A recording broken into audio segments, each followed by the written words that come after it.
আজ ঘুমই আসে না। যাই মায়ের কাছে দেখি মা একটা গল্প বলে কি।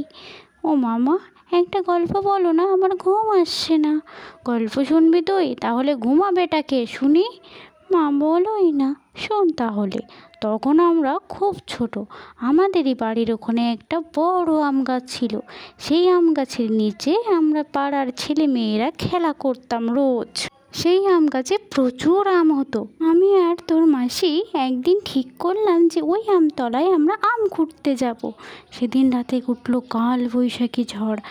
আমরা আম খুঁড়তে যাব বলে তোর মাসি তো আর ঘুমাই না, গল্পই করে যাই। এইভাবে তো আমি ঘুমিয়ে পড়লাম, কিন্তু ও হয়তো ঘুমায়নি। পরদিন সকালে যখন তোর মাসিকে আমি ডাকছি, এই ওঠ ওঠ, ও তো ওঠেই না।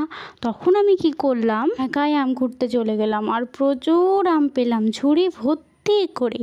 আর তোর মাসি তো দেখে আনন্দে লাফাতে থাকলো। কিরে টুলু, শুনছিস তো গল্পটা? এদিকে তো টুলু ঘুমিয়েই পড়েছে। তো গল্পটি ভালো লাগলে অবশ্যই একটি লাইক সাবস্ক্রাইব করবেন।